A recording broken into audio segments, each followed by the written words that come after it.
Hello YouTube! Welcome in, welcome in. We are watching an art video today, specifically from Skilltree. I have watched lots of Skilltree stuff. They are very entertaining. They do a very good job of like showing how to do like Renaissance style crafting and creation. I'm talking you. But they usually do stuff that is like leatherworking is an extremely expensive hobby, especially just to get into. This one specifically looks like it might be so entry level that all you need to do is buy the leather, which is, let's be honest, the most expensive part about doing leatherworking. But you can make yourself a little bag, and apparently the only tool he's using for this is a box cutter. Anyway, let's get to watching. Make sure you go check out Skilltree. Yeah. Today I'm challenging myself to see if I can make this whole leather bag here using only this knife and a ruler. Stay tuned. Okay, we're breaking the bank already. Okay, come on, guy. I don't know, a ruler's fine. And if you don't have a ruler, get a cardboard box or something like that. Or a book or something. Greetings, adventurers, and welcome to Skilltree, where Hi. we learn how to do just about everything. So as I said in the forward there, I thought it would be a really cool challenge to try to make something using as little tools as humanly possible. So while we were kind of workshopping it, Maddie sent me a picture of one of these bags here, which honestly kind of fits the bill perfectly. It like folds up on itself, almost origami style, and then it is just like a strap that weaves through it that holds the whole thing together. Oh, I believe that whole thing. Yeah, I was wondering how he was going to make an actual bag without actually sewing. But that kind of makes sense, where you just make one big piece, you just cut it into the right shape, and then you just kind of fold it in on itself, and then use a strap in order to kind of weave through cuts in it so that it holds itself together. That makes sense. Could be made with just a knife. Well, and a ruler. I don't really count the ruler when I'm doing tools, but yeah, I guess a ruler would count. Barely counted. All this, by the way, just to kind of demonstrate that it doesn't take a lot of fancy tools to get into some of the skills we do here. You can get by with bare minimum and really make some cool stuff. So buckle in, like and subscribe if you have not already, and let's get this show started. Now, the material I'm gonna be using for this is this suede here that I bought from Tandy Leather. It's pretty, it has this nice fabric-like quality to it, and honestly, it just kind of fits the vibe that I'm going for here. So it's kind of like a suede from Tandy Leather. Here, hold on a second. I'm gonna do a little bit of Tandy Leather. Let's see here. No thanks. Leather. Bah. You said it was a suede, right?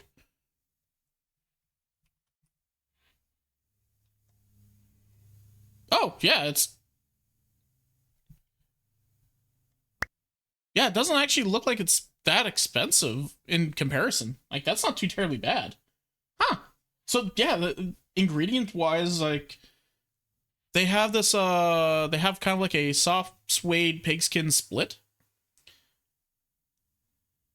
It's like $40, and you get... It is a 9 square foot piece of suede. That's actually really decent. You could easily make a few bags out of that, I think. Damn. Okay, that's not bad.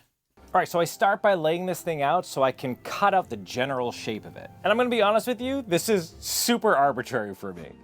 Like when everything was squared off, I was left with a piece that was 40 by 19, but that's mostly 40, so that's inches. Oh, pardon me. So that's what? 3.5 feet by 1.5 feet? Huh?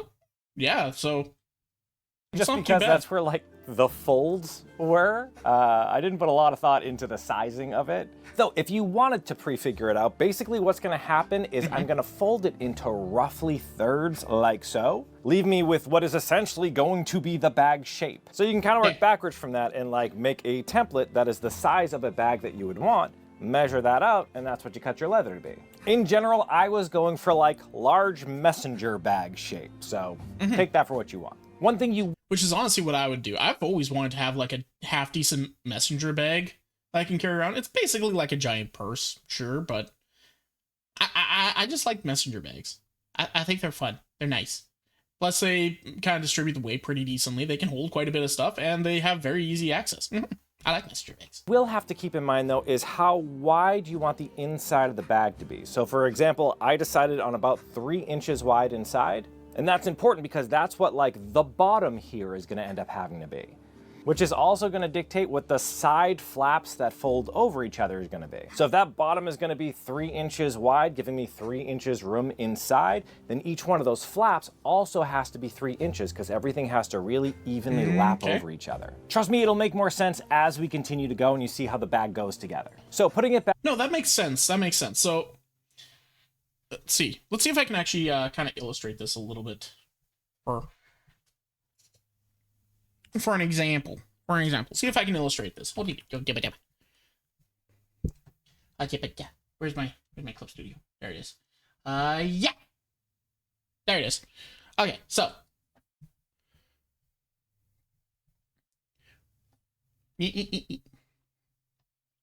spin. Thank you. Okay, so here's your cut piece. The what was it?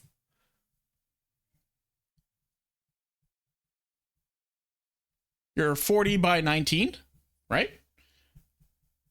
And you want to fold it into thirds. So you have essentially this would be the flap. This would be the back. Yeah. And this would be the front, right? Well, you need to then figure out like where your actual like fold lines are so that they can actually like fold over and crease together. So you would have like, he said about 3 inches here. So you would take 3 inches off the sides there and then make sure that you have about 3 inches around this. Wait, no. Yeah, you would have 3 inches right around here. Right? So then this here, when everything's all folded up, you would essentially be folding on this line and this line instead.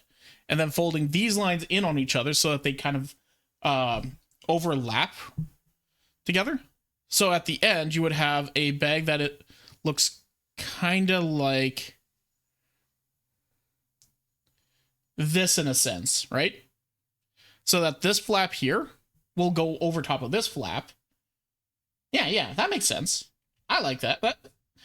Yeah, that makes sense to me. Back into that roughly folded.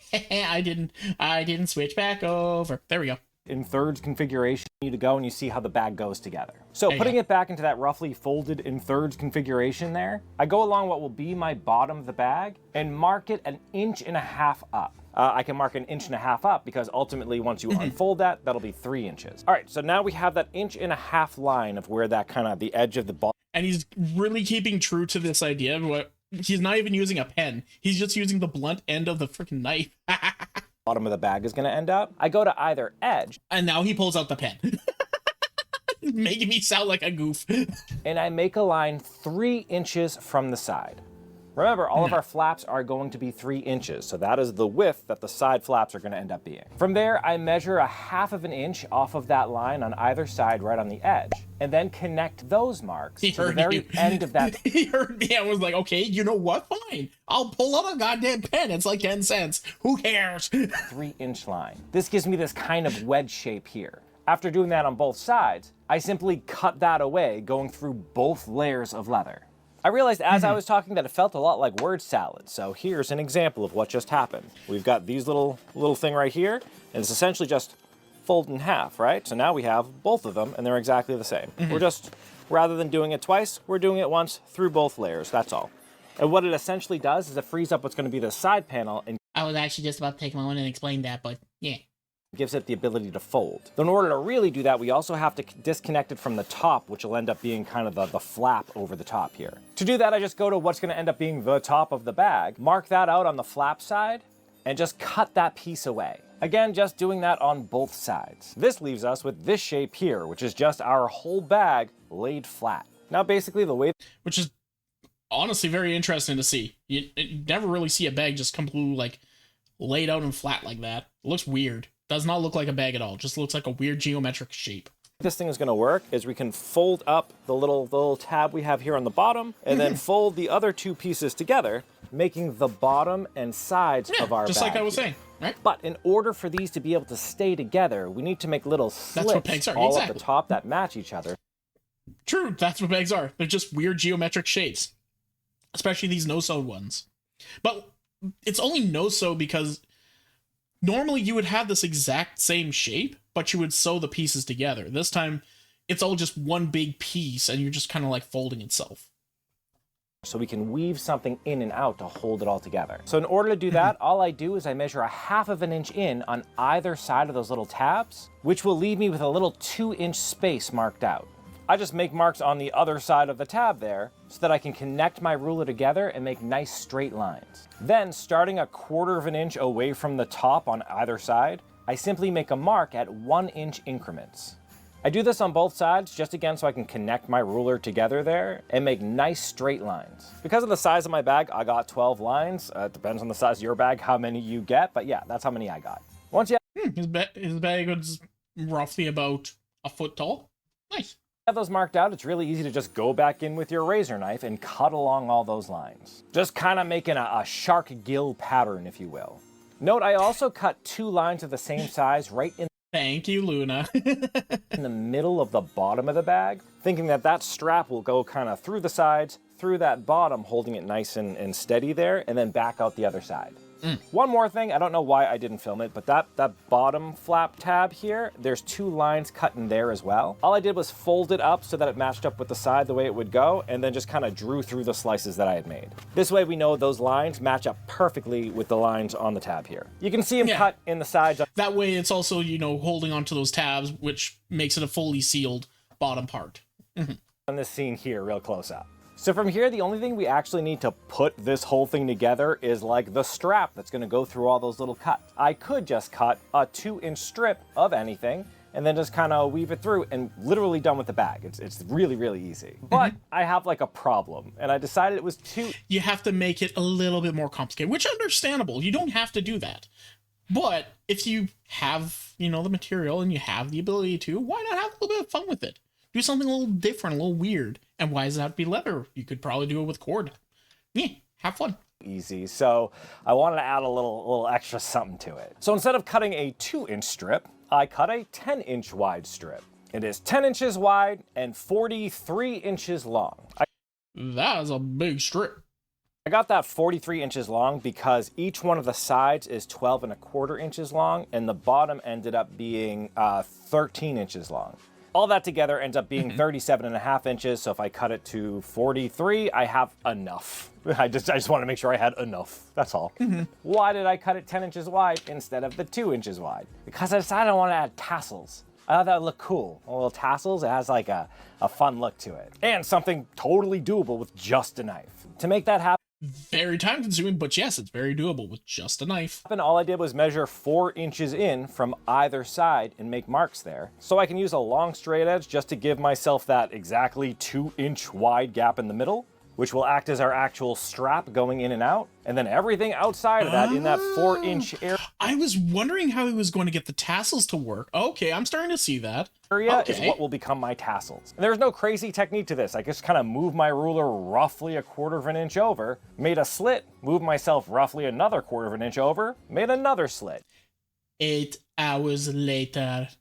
As somebody who does a lot of art and has drawn many a reptilian creature, I understand this pain, and there is some weird satisfaction about going through it and then being done and being like, wow, I actually just did all that. Repeat so many times, just hundreds of times. More than once it crossed my mind that I would be done already while I was doing all these. I'm like, wow, this project could have been over, but... This project could have been over hours ago, ages ago. My wrist might not be hurting right now. But where's the fun in that? You've sewn before? It's meticulous? Yes, it is. Yes, it. I made teddy bears before. Tassels. I regret nothing, though. Look at how cool these little tassels look. They look good. That's awesome. Maybe tassels are the wrong word. Is it just fringe? Is it called fringe? At any rate, I think it looks cool. What's the point of making a bag if you don't make the bag look cool? FYI, I've made a lot of bags on this show. I made you a playlist here in case you want to mill through them. Nothing popped up for me. I do tend to use all of them, so I very much want this one to be something that is like useful or fun to carry around. That being said, no matter what bag I'm using, you're always going to find today's sponsor, Vtube, inside of it. Nice segue. Vtube is a flavored air device which does exactly what it says on the tin.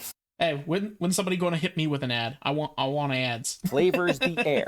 It does that by using these little flavor cords, which come in a huge variety of flavors. Right now, and it might just be a winter thing, I'm really vibing with the crisp mint, but the white cranberry is kind of my jam as well, so. That's especially great if you're trying to quit something like nicotine or vaping, because it replaces that hand-to-mouth kind of habit. For me, though, I just kind of use it as like a fidget toy, like it's made specifically to have like a nice clicky textile feel, good weight to it, which is great because sometimes my ADHD takes over and just having something I can kind of click around really kind of makes me hone in and focus for a bit.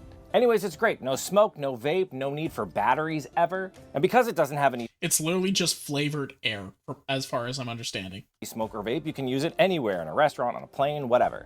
Now, if you're ready to break a habit or just kind of want something to fidget with, right now is the perfect time to give Vtube a try. That's because if you visit their website, link below, and get yourself a journey pack, you'll also get one of these free chewy rubber toppers here just by using my code SKILLTREE at checkout. These toppers are awesome. They just make it much more comfortable in the mouth. They make it so you can chew on it, which is another thing that I really like to do. Just head to tryfum.com, that's tryfum.com, and use my code SKILLTREE to get a free topper with your journey pack today. All right, so we're ready to go ahead and like thread this thing through the bag. Okay, now this is the part I'm really unsure, like how it's going to work with all those tassels you've got, because it is going to be inside the bag a little bit. Are you just going to have some tassels freeballing out of it? Is that what's going to happen here? Or are you going to try and like feed the tassels out somehow by like cutting a whole bunch of little holes? I'm not sure. Hold it all together, but I realized another issue. I want to have a way, obviously, to connect a strap, but I don't want to use anything but my knife. I had to figure out how to make this ring here connect onto the straps on either side, too. So since I have the roughly 3 inches on either side extra, I figured I can kind of line up with how wide I would need it to fit inside of this ring and just kind of cut away all of the extra tassels here. Then after seeing where it has to fold over to kind of seat this ring, I just made a little slit, making sure there's enough meat on either side so that it's not gonna like tear out. Okay. This way, I can kind of put my ring in place and then starting all the way at the other end, fish the entire strap through that little slit, which was a pain in the ass. It was I believe that. Hard to do because all the little frill there kept getting in the way. But the frill also made it easier to do because I could pull them through separately so it didn't bind up. But still, it's just a long way around to use only a knife. And you gotta do that twice. Once that was all the way through, though, it was secure. Now I just had to do it on the other side, too. Though now I have not only the strap, but a ring that I have to fit through. So this one I cut into this little T shape here, just to give me a little bit more room to pull everything through. Okay, interesting. And with that, I did it. I put it together without needing any other tools. It's one way to do it, I guess. If you're not being as strict, by all means, do whatever. I just really wanted... A little rivet would probably have done the job a lot better. But yeah, no, I mean, he's staying true to the challenge. I like that. I like challenges. But, I was into the challenge at this point. How's that? Okay, with that good to go, it's time to actually start threading this thing together. I started with that bottom slit there, just kind of feeding the ring through, pulling it to about the halfway point, and then feeding it down through the other side. With that good, I just picked the side to start from and fed the strap through both side holes and the first bottom hole. Pulled that through and just fed it back through the next set of slits in the row. And I just kind of did this, weaving in and out of all of these little slits, up one side and then up the other side. And though the fringe made it really hard at some points, it actually had kind of a cool thing where only X amount of that fringe would fit into the gaps allotted it, right? So all I had to do was kind of take them and pull them, and I'd be able to really easily see which one of those very much want to be on the other side of the bag, like on the inside of the bag versus the outside of the bag. So it was actually very easy to space this thing out correctly, just kind of pulling at that fringe there. Oh, okay, that kind of helps. Yeah, that makes sense. Because, yeah, there's going to be parts that are going to want to be on the outside of the bag and be on the inside of the bag a lot more because that's how distance will work. And they're spaced out a specific amount, right? So if you do it, like, listen to the leather and what it wants, then you're going to be separating it properly.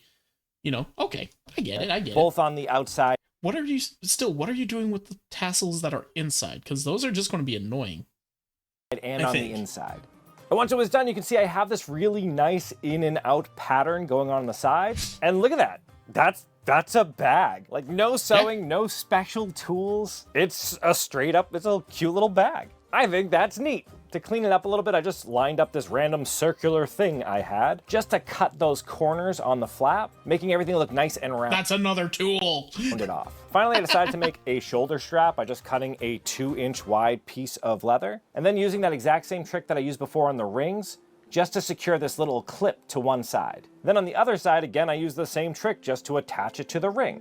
This way, once I clip it onto where it has to go, bam, strap. Done. And again, only a knife used. Very proud of that. But yeah, look at this, the whole ass bag. It looks cool as is, but once you cram it full of stuff and kind of see it as like a full bag, I think it even looks better. Yeah. Like, look at this thing. Look at how cool that is. And again, just this guy right here. I think that's really, really neat. And this goes back to what I always try to tell people, like, you don't need the best hardware. You don't need all the crazy hardware. Yes, all that hardware makes your life so much easier. But if you don't use some of the fundamentals, go through the crayon phase, go through the pencil crayon phase, go through the little painting phase, go through, all those phases to get to the end results with all the fancy tools, you're not going to know how to properly use those tools in order to make your life easier. You're just going to buy a bunch of random shit you don't need. It's going to clutter up your entire space. You're going to be very confused on when to use specific tools. And yeah, no, you're right. I told you, I knew you would love this. Yeah, I like this. This is a great starting point that is tangible. Normally when you see like good starting projects for getting into leatherworking, it's like, yeah, make yourself a keychain, which is literally just a leather strap with a freaking rivet on it. That's not fun. This is practical. This is fun. This gives way for a lot of like learning how to, take a few extra steps, go a little bit further with the tassels, for instance. I just dropped a bottle. I'm sorry. With the tassels, for instance. And then you could be like, okay, how do I secure this now? Oh, rivets. That would probably work. Like, get little buttons. How do I do that? Then you will look into doing that part. Get the tools you need to do that bit. It's a good starting point. This is great.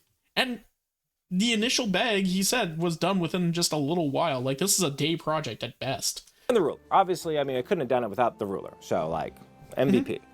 They ask you how you are, you just have to say that you're fine when you're not. The pencil that was forgotten. Just like, I was there from the beginning. You almost forgot me, but then you pulled me out. Really fun, but you just can't get into it because they would never understand. As much as it was a pain, I really like the little tassels. Though if I was gonna go for this look again, I think the easier way to do it is to actually leave like the sides long or whatever, and just have that extra material, cut those to be the tassels. But then I wouldn't have this nice bottom frill here. So I don't know, I like it. I like how it came out. It was worth the trouble.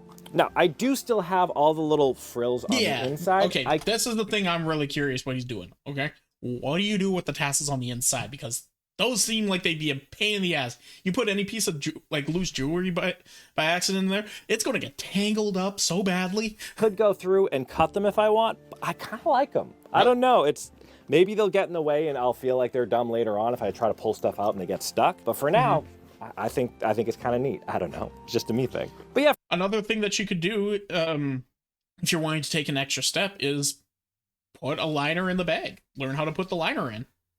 Yeah. From here, you can add whatever you want. You can add cool like a beadwork on here, or maybe like a painting of some sort. Or you can go through again with your knife, make a bunch of little spaced out slits around the edges and just kind of weave some threading through it or some rope through it or make a nice little border or whatever. Even with me not having any pre-measurements and just very much figuring this out as I go and then fighting with tassels the whole time, making this bag the entire... I'm pretty sure it took him more time to do the tassels than it was to make the rest of the bag. Just add the exact same shape and somewhat reverse the way you did it. Exactly. I did the bag. Took me maybe 3 hours. Now you know how to do it. And you go in with a plan, I'd be way quicker than that. And also, if you're not just holding yourself to a single tool, I think that you could, possibilities are endless at that point. Let me know what you thought of this little guy down in the comments section below. How would you do it differently? Is there any other cool things we could use a single tool on? That's a fun challenge. Matter of fact, yes, I challenge you. I challenge you to pick something, any kind of skill, And try doing it with as limited a tool pool as possible. If you can get down to 1, that'd be great. I won't count the ruler. You can have a ruler. I actually do that quite often with my art. Like, here, let me just show you really quick. So if we go back to my clip studio here, when I draw, the only tools I use is this pen brush. You see I have a few others, but like this one is for like a very niche situation, so I can draw with an outline. All right, and that's only for like, I don't know, tassels or what is it, laces on a shoe. I've got this brush, which is just a goofy brush because we made a signature brush and I wanted to make a brush out of that I can actually use to actually draw with. But that's essentially it. And after that, I'll sometimes use the airbrush and a smudge tool. That's it. That's all I really do. I just boop, boop, boop, boop, boop, done. So I almost already do that. Check my DMs. Okay, hold on one second. Let me... Sid's the one that donated it. Oh my god.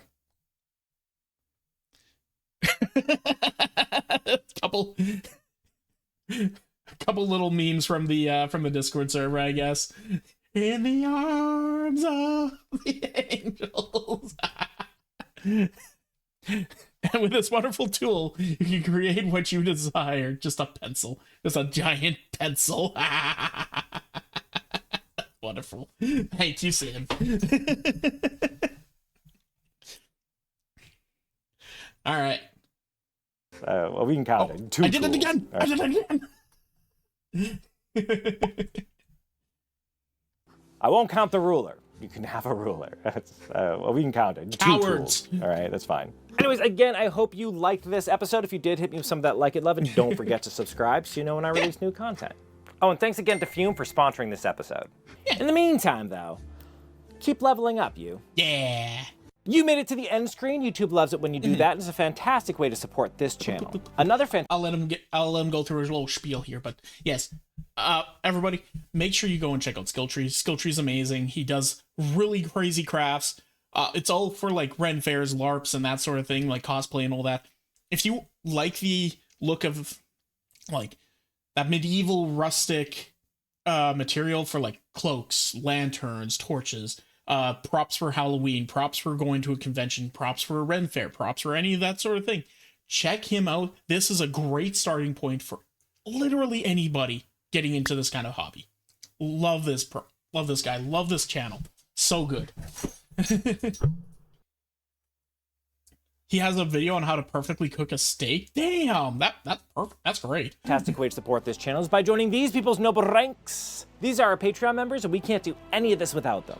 Special shout out to our new high-tier Patreon members, Talia Pointing and Dick. Absolutely rely on our Patreon members to be able to grow and make all the things we want to make, so we appreciate that's his Patreon stuff, right? you from the bottom of our hearts. Thank you so much. But if you like what we do here and want to support us, but yeah, Patreon supporters, you guys supporting me, you guys supporting him, all you supporters, you're awesome. You allow us to do the stupid things that we want to do to be able to entertain you guys further. consider joining our Patreon, link in the description below. Otherwise, you can check out one of these videos here that YouTube thinks you'd like, and that helps out a lot too. There's nothing there. YouTube, you're dropping the ball. But yes, thank you guys. This was great. This was fun. I might actually make one of these. If I do, I'll show you a picture. But that'll probably be not for a while. I need to buy leather. Anyway, bye. What? Hey, did you enjoy that? Was it funny? Well, come and check it out live over on twitch.tv/freeform_art. Make sure you put the _art. We have lots of fun there. We enjoy ourselves, and we want to see you over there. So come on and hang out. See you in a bit.